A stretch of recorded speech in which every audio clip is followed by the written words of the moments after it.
¿Cuáles son las causas de la osteoporosis? Porque los dedos se arrugan en el agua. ¿Cómo se cultiva el cacao? Presentamos Oigamos la Respuesta, el podcast de preguntas y respuestas del Instituto Centroamericano de Extensión de la Cultura, ICQ. En nuestra colección de preguntas y respuestas, siempre existen temas de interés que vale la pena volver a escuchar. Presentamos un programa del recuerdo.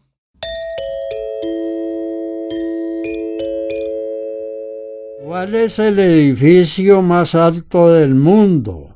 Esta pregunta nos la hace el señor Elmer Figueroa, que nos envía un correo electrónico desde Nicaragua. Oigamos la respuesta. En la actualidad, el edificio más alto del mundo mide 828 metros de altura. Se encuentra en la ciudad de Dubái, en los Emiratos Árabes Unidos. Este edificio se conoce con el nombre de Burj Khalifa o Burj Dubai. Otros edificios que también son muy altos son el Centro Financiero de Shanghái, que se encuentra en China, que mide 492 metros, y las Torres Gemelas Petronas de Kuala Lumpur, que se encuentran en Malasia, que miden 452 metros de altura. Un estimable oyente que nos escribe desde Managua, Nicaragua, nos pregunta lo siguiente: ¿comían ranas los indígenas? ¿Es cierto que actualmente las ranas se exportan para comerse una parte? Escuchemos la respuesta. Efectivamente, hay documentos históricos que dicen que los indígenas de nuestras tierras acostumbraban comer ranas y renacuajos, por ejemplo, los indígenas de México. En este país todavía hay personas que las comen, pero ya no es una costumbre tan extendida. Según parece, en algunos lugares las cazaron tanto que disminuyeron en número, y fue así como la costumbre se fue perdiendo. Pero no solo los indígenas de nuestro continente acostumbraban comer ranas. Esta costumbre existía en muchos otros países, como por ejemplo en China y otros países de Asia. Y sí, hoy en día hay personas que se dedican a exportar ranas, ya que en muchos restaurantes elegantes del mundo se comen sobre todo las ancas, que es la parte más carnosa. En países como China y Francia, las ancas de rana han sido consideradas por muchos años un delicado manjar. Actualmente, cada día hay más restaurantes finos que las incluyen en el menú. El aumento de la demanda ha llevado a que algunos países se interesen en la cría, venta y exportación de ranas. Entre los mayores consumidores de ancas de rana están Estados Unidos, Canadá, algunos países de Europa, principalmente Francia, y algunos países de Asia, entre estos Japón, Corea, China, Taiwán, Vietnam e Indonesia, entre otros.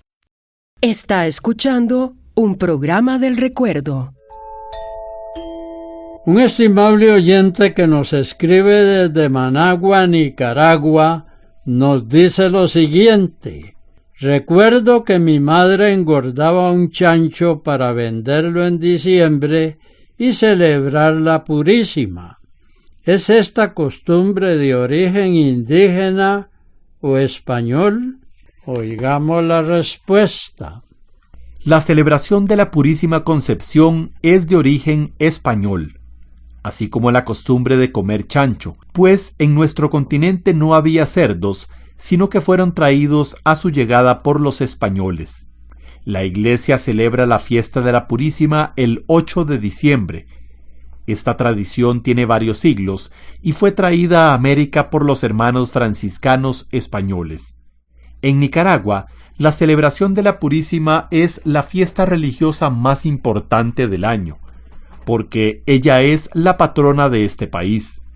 La tradición empezó en la iglesia de San Francisco en la ciudad de León a principios del siglo XVIII. Hay un documento antiguo del apostolado de la Buena Prensa del Colegio Salesiano de Masaya que dice que la fiesta se celebra desde el 7 de diciembre de 1742. Pero existe una hermosa historia, que tal vez tenga algo de leyenda, que cuenta que en 1562, don Lorenzo de Cepeda, hermano de Santa Teresa de Ávila, viajaba hacia Perú con una imagen de la Virgen María. El mal tiempo lo obligó a hacer escala en Nicaragua, en el puerto llamado ahora El Realejo. Como don Lorenzo era muy piadoso, bajó la imagen de la Virgen de la Concepción para librarla del temporal. La depositó en la parroquia del pueblo, El Viejo, en el departamento de Chinandega, que tenía mejor clima para que estuviera segura. Buscó la ayuda de los frailes franciscanos, quienes tenían su convento en El Viejo, y cuentan que tanto los indios como los mestizos que habitaban en El Viejo llegaban a ver a la niña blanca, como le decían a la imagen. Pero don Lorenzo tenía que proseguir su viaje hacia Perú, y a pesar del descontento de los pobladores, empacó su imagen y se embarcó. Entonces sobrevino otra tormenta. El barco de vela tuvo que regresar a Nicaragua y don Lorenzo desembarcó cargando la estatua de la Virgen. Entonces el pueblo entero, indios, mestizos y españoles, consideraron que la Virgen no quería irse de Nicaragua. Y así fue como empezó la devoción de los nicaragüenses a la Inmaculada Concepción de María. Don Lorenzo esta vez donó la imagen al pueblo y se fue hacia Perú.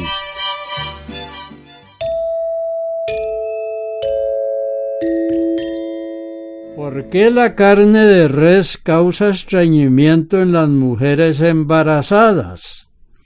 Esta pregunta nos la hace un estimable oyente que nos escribe de Punta Arenas, Costa Rica. Oigamos la respuesta. En realidad, durante el embarazo es muy común que las mujeres sufran de estreñimiento, pero no se debe al consumo de carne. Una de las causas de ese estreñimiento se debe a que durante el embarazo la hormona llamada progesterona aumenta, y esto hace más lento el movimiento del alimento a través del sistema digestivo. Por otra parte, a medida que avanza el embarazo, el útero hace presión sobre el recto, cosa que contribuye a que aumente el estreñimiento. También, por lo general, el médico manda hierro a las mujeres embarazadas y esto agrava el problema. Para evitar el estreñimiento, es conveniente una dieta rica en alimentos que contengan fibra, como los cereales, pan integral, frijoles, frutas y verduras frescas. Además, es importante que beba bastante agua. A algunas mujeres les da muy buen resultado beber un jugo de frutas o de ciruelas al día o comerse una buena tajada de papaya en ayunas. También ayuda mucho a combatir el estreñimiento hacer un poco de ejercicio como caminar. Sin embargo, es preferible que sea el médico que le indique si puede caminar o no, pues todo va a depender del estado físico en que se encuentre la mujer. El señor Harley Rojas Salazar, que nos escribe de San Vito de Cotobruz, Costa Rica, nos dice lo siguiente: ¿qué importancia tendrá para la medicina ortopédica el hallazgo de los llamados huesos cerámicos en los que están trabajando investigadores españoles? ¿De qué materiales estarán construidos? Y además, ¿qué materiales más se le podrán añadir para volverlos más fuertes y compactos? Oigamos la respuesta. Hoy en día hay muchos científicos en diferentes partes del mundo que están estudiando materiales que puedan ser usados para sustituir diferentes partes del cuerpo, y los huesos no son la excepción. Imagínese usted el alivio que van a representar estos avances para millones de personas mayores, que sufren, por ejemplo, de desgastes en los huesos de las caderas y las rodillas, sobre todo si nos ponemos a pensar que cada día hay un número mayor de personas que llegan a vivir más de 65 años. De manera que los adelantos en trasplantes de hueso van a permitir que muchísimas personas mayores puedan vivir sin dolor, y aunque actualmente ya se hacen implantes de huesos, el problema con estos implantes es que después de unos años se desgastan y hay que sustituirlos de nuevo. Es por esta razón que muchos científicos están estudiando nuevos materiales que sean más resistentes, como es el caso de la cerámica. Los materiales que están en estudio son tan parecidos a los huesos de verdad que hasta podrían llegar a unirse a ellos. La mayoría de los huesos artificiales que se usan actualmente están hechos de hidroxiapatita, un compuesto que tiene la misma fórmula química que los huesos. El problema es que la hidroxiapatita sintética no es tan porosa como el hueso, y los poros son muy importantes porque, entre otras cosas, permiten el flujo de sangre y hacen que el hueso sea menos pesado. Además, facilitan que el implante se adhiera permanentemente al hueso. Según los investigadores, la cerámica es un material ideal porque permitiría hacer un hueso poroso y a la vez muy fuerte. Una de las mezclas de cerámica más prometedoras que se están estudiando se hace con una mezcla de calcio y fosfato que al hornearse a altas temperaturas reaccionan y se transforman en fosfato tricálcico, que es una sustancia muy similar al hueso real. Además, al producirse esta reacción, se originan burbujas que forman los poros. El problema es que los huesos reales son porosos en el interior y sólidos y muy fuertes en el exterior, y por ahora lo que han logrado hacer son huesos porosos. Así que todavía les falta controlar el proceso que se produce en el horno, de manera que la parte exterior del hueso quede tan dura como la de los huesos reales. Están escuchando y disfrutando un programa del recuerdo. ¿Existirán en el mundo trillizos idénticos? Esta pregunta nos la hace el señor José René Gómez, que nos llamó por teléfono de San José, Costa Rica. Escuchemos la respuesta. Efectivamente, en todo el mundo se dan casos de partos de trillizos idénticos, aunque estos partos no son frecuentes. Vamos a explicarle que hay dos tipos de trillizos. Unos son los trillizos idénticos y otros los trillizos fraternos. Los trillizos idénticos son los que se forman cuando un óvulo es fecundado por un espermatozoide. Luego este óvulo se divide en dos mitades y después una de estas se vuelve a dividir. Entonces, dentro del vientre se desarrollan 3 bebés que tienen exactamente las mismas características. Como dice la gente, son igualiticos. Son tan parecidos que cuesta mucho distinguirlos.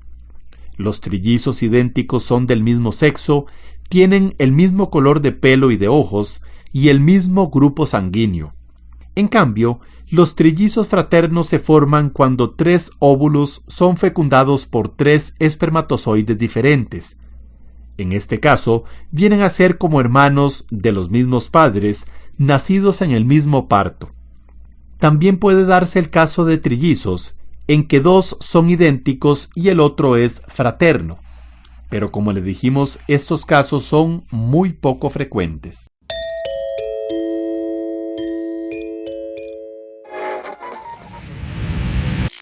Esto fue Oigamos la Respuesta, el podcast de preguntas y respuestas del Instituto Centroamericano de Extensión de la Cultura, ICQ.